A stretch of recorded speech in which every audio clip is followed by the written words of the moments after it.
Assalamualaikum warahmatullahi wabarakatuh.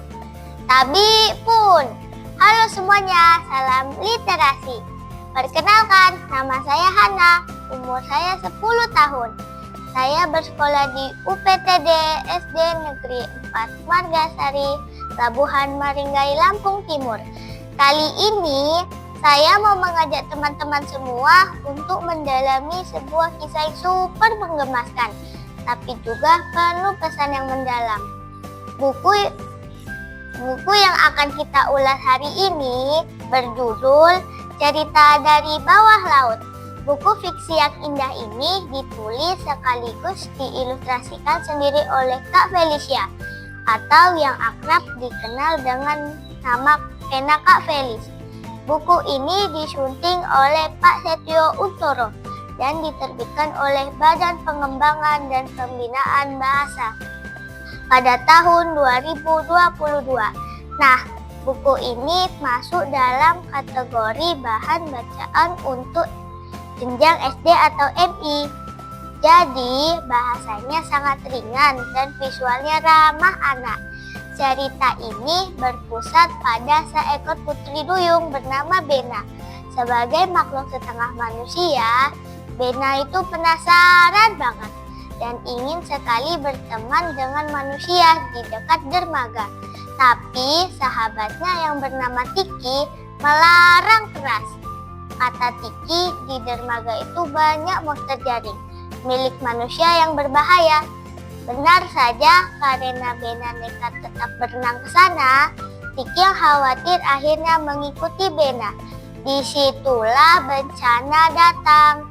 Tiba-tiba jaring besar menangkap ikan-ikan, termasuk menangkap Tiki. Bena sempat berusaha menolong, tapi monster jaring itu terlalu kuat dan cepat. Tiki pun hilang terbawa ke atas dermaga. Kesedihan Bena memuncak saat malam tiba, ketika melihat setitik cahaya di kegelapan laut. Bena nekat mengikutinya dengan harapan bisa bertemu Tiki. Sialnya, Bena justru ikut terperangkap masuk ke dalam jaring. Disinilah kejutan ceritanya dimulai. Di hadapan manusia yang ia takuti, apa yang sebenarnya terjadi? Apakah manusia itu jahat atau justru sebaliknya?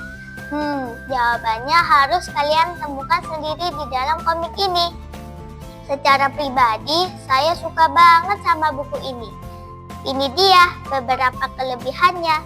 Yang pertama, visual dan ilustrasinya luar biasa cantik. Kak Felicia berhasil membangun suasana bawah laut yang hidup dengan palet warna yang memanjakan mata. Karakter Bena pun digambarkan dengan sangat ekspresif. Yang kedua, pesannya tersampaikan dengan lembut. Buku ini tidak hanya mengajarkan arti persahabatan, tapi juga menumbuhkan rasa sayang anak-anak pada lautan dan makhluk di dalamnya. Yang ketiga, mengenalkan profesi secara positif. Cerita ini mengenalkan sosok nelayan dengan cara yang humanis bagi anak-anak bahwa mereka bukan monster, melainkan manusia yang ramah. Namun, ada satu catatan kecil dari saya terkait alur di bagian akhir cerita. Setelah Bena dilepaskan oleh nelayan tersebut, akhir cerita terasa bergulir terlalu cepat. Ceritanya langsung melompat ke bagian di mana Bena dibantu mencari Tiki tanpa memperlihatkan bagaimana proses Bena berkomunikasi dengan manusia tersebut. Bagi pembaca anak-anak mungkin akan muncul pertanyaan, bagaimana duyung bisa berbicara dengan nelayan? Tapi sebagai fabel fantasi, hal ini tentu masih bisa dimaklumi. Buku ini sangat direkomendasikan untuk dibaca bersama keluarga.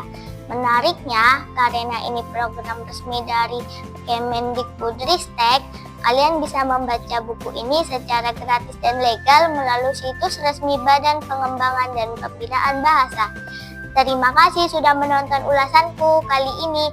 Ingat, Mari kita tingkatkan kemampuan literasi dan terus bergerak serentak mewujudkan merdeka belajar. Sampai jumpa teman-teman. Dadah. Wassalamualaikum warahmatullahi wabarakatuh.